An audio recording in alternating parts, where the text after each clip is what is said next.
Alright, so I bought this grape juice. I'm gonna make wine.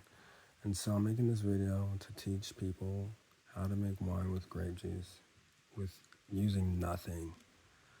So I discovered this by accident when I was homeless. I didn't have a refrigerator, so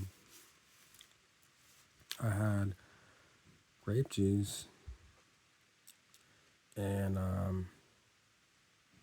it lingered like of me having it, and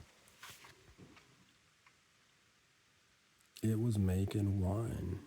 It was becoming alcoholic. So that was cool to discover. And I didn't just laugh, it was just a hard exhale through my nose. So the fastest way, well, I'm thinking when I discovered it, I was putting the cap on, I was closing it. But the way for it to make wine is air. So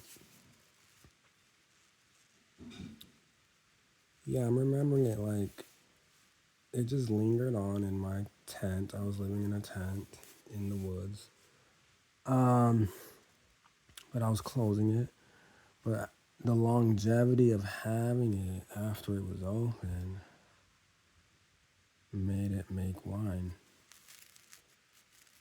I'm thinking that's how it was happening. Well, it had to have been because I don't see how I could have kept the cap off, unless maybe I didn't care to keep it off. Especially if I had it in a cooler, and I know I did have a cooler. But anyway, I do remember keeping the cap tilted on top of it so that there's a gap so that there can be air to go inside. And so that way is the fastest way to make wine.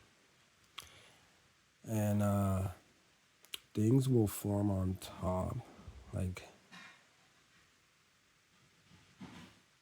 I don't know what to call them, just like, we'll use the word bacteria. Bacteria. So you don't want it to get too old though. Like if you start seeing stuff form, that's the time to stir. Alright, you gotta stir this stuff into the juice before it gets too old. And well, that won't be good. I don't remember anything like that. I don't know if I ever tasted it mixed with that stuff, like when they get too old. But yeah, it'll naturally form stuff on top, but you don't want that to get too old. You gotta mix that in the juice. There might be a light pink color. I cannot remember. So you just gotta have good air flow into it, and I tried to catch that T at the end of it. I wanted to do that. I wanted to sound like it. I wanted to pronounce the T at that point. So that's why it's delayed. Anyway, so you gotta have good airflow into it, and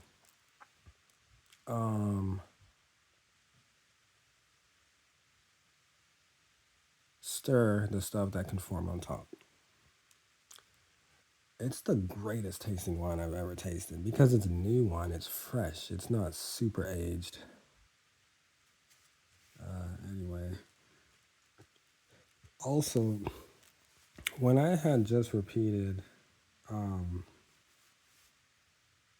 gotta have good airflow into it, I was just repeating it like to get back to where I was talking. I wasn't just repeating it to pronounce the T again. Anyways, all right, so that's how to make some wine. This brand right here, I think this is Jewish. Kedem. I think this is a Jewish one. I don't know if I ever used this one. Oh, there's Hebrew right there. Let me zoom in. This is not showing up clear on my phone. Let me see if the lens is. It's clean. Huh. This is weird. Oh, wow, that's clear.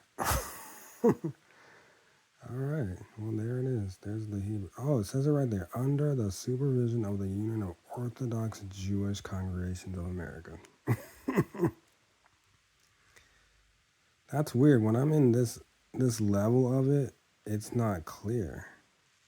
But when I'm past that, it's clear. That's interesting.